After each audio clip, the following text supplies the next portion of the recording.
જય માતાજી મિત્રો, સ્વાગત છે તમારું અમારી વીએસ સરકાર ચેનલમાં। તો આજે આપણે વાત કરવાના છીએ પાકિસ્તાનના નવાબે હિંગરાજ માએ પાઠ ભણાવ્યો।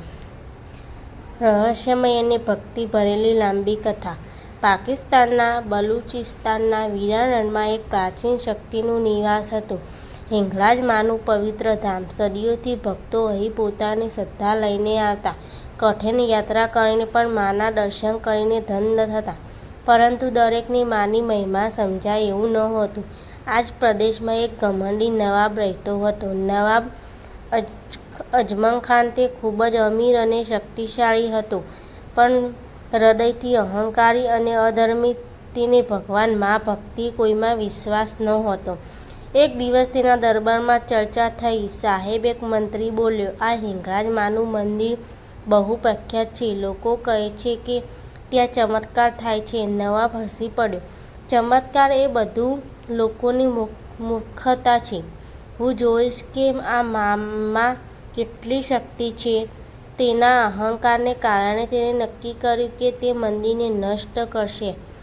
નવાબ પોતાના સૈનિકો સાથે રણમાં નીકળ્યો। ગરમ રેતી, તપતો સૂરજ અને નિર્જન રસ્તા, બધું જ ભયાનક હતું, પરંતુ નવાબને કંઈકનો ડર નહોતો। માર્ગમાં એક વૃદ્ધ ભક્ત મળ્યા। તેઓએ વિનંતી કરી, બેટા, આ પવિત્ર સ્થાન છે, માને પરેશાન ના કરશો, નહીં તો આપણને નુકસાન થશે। નવાબ ગુસ્સેથી બોલ્યો, ચૂપ રહો, હું જ કાયદો છું, જોઈશ તમારી મા શું કરી શકે છે। વૃદ્ધે માથું ઝુકાવ્યું, માનું અપમાન કરનાર ક્યારેય બચતો નથી। મંદિરની નજીક જ્યારે નવાબ મંદિરની નજીક પહોંચ્યો ત્યારે અચાનક વાતાવરણ બદલાઈ ગયું। ગરમીમાં પણ ઠંડી હવા ચાલવા લાગી। આકાશ કાળા વાદળોથી છવાઈ ગયું। સૈનિકો ડરવા લાગ્યા। સાહેબ, કંઈક અજીબ થઈ રહ્યું છે। નવાબ હસ્યો, આ બધું કાકતાળીય છે, આગળ વધો।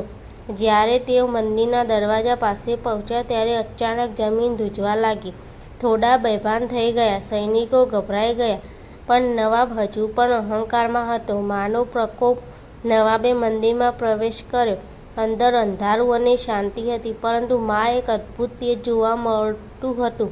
જેમ જેમ નવાબે માની મૂર્તિ તરફ જોયું, એક અજાણી શક્તિએ તેને સ્થિર કરી દીધો। તેના હાથ કંપવા લાગ્યા, આંખો આગળ અજીબ દ્રશ્યો દેખાવા લાગ્યા। તેના બધા પાપો, અન્યાય, ગરીબો પર કરેલા અત્યાચાર, બધું તેની સામે જીવંત થઈ ગયું। નવાબ ચીસ પાડી ઉઠ્યો, આ શું છે? કોણ છે અહીં? એ સમયે મંદિર અંદરથી એક ગૂંજતો અવાજ આવ્યો, હું આ સ્થાનની અધિષ્ઠાત્રી હિંગરાજ મા છું। નવાબનું હૃદય ધ્રુજી ઉઠ્યું, દેવી દંડ। અચાનક મંદિરની દિવાલો તેજથી ઝગમગવા લાગી। આગ જેવી જ્યોતિ પ્રગટ થઈ। નવાબ જમીન પર પડી ગયો, તમે અહંકારમાં અંધ થઈ ગયા છો। માનો અવાજ ગુંજ્યો, તમે નિર્દોષ લોકોને દુઃખ આપ્યું છે, હવે તમે તમારા કર્મનો પાઠ શીખવવો પડશે। નવાબ રડવા લાગ્યો, મા, મને માફ કરો, મને ખબર નહોતી। પરંતુ દંડ શરૂ થઈ ગયો। તેને લાગ્યું કે તેની આસપાસ રણમાં તોફાન આવ્યું છે। ગરમ પવન, વીજળી અને ગાજવીજ, બધું જ ભયાનક બની ગયું છે। તેના સૈનિકો ભાગી ગયા, કોઈ પણ તેની મદદ કરવા તૈયાર નહોતું। કલાકો પછી જ્યારે બધું શાંત થયું, નવાબ એકલો પડ્યો હતો। તેનો અહંકાર તૂટી ગયો હતો। તે ધીમે ધીમે ઊભો થયો, માથું ઝુકાવ્યું અને બોલ્યો, મા, હવે હું સમજ્યો શું સાચી શક્તિ તમારા જેવા દૈવી તત્વમાં છે, ન કે મારા પૈસા અને તાકાતમાં। તે મંદિરની બહાર આવ્યો અને એ જ વૃદ્ધ ભક્તને શોધવા લાગ્યો। જ્યારે તે મળ્યા, નવાબ તેમના પગે પડી ગયો, મને માફ કરો, તમે સાચું કહ્યું હતું। વૃદ્ધ સ્મિત કરીને બોલ્યા, મા દયાળુ છે, જો સાચા દિલથી પસ્તાવો કરો તો મા હંમેશા માફ કરે છે। નવાબનો નવો જીવન। તે દિવસ પછી નવાબ અજમખાન સંપૂર્ણ બદલાઈ ગયો। તે ગરીબોની મદદ કરવા લાગ્યો, અન્યાય છોડ્યો અને ભક્તિનો માર્ગ અપનાવ્યો। તે હિંગરાજ માનું મંદિરનું પુનર્નિર્માણ કરાવ્યું અને ત્યાં સેવા શરૂ કરી। હિંગરાજ માના દર્શન કરી નવાબ અજમખાનનું જીવન સંપૂર્ણ બદલાઈ ગયું હતું। પણ જીવનમાં ક્યારેક ભૂતકાળનો અંધકાર ફરી પાછો આવી જાય છે। સમય પસાર થયો, નવાબ હવે ભક્ત બની ગયો હતો। દર મહિને તે હિંગરાજ માના ધામે જઈને સેવા કરતો, ગરીબોને અન્ન આપતો, યાત્રાળુઓ માટે પાણીની વ્યવસ્થા કરાવતો।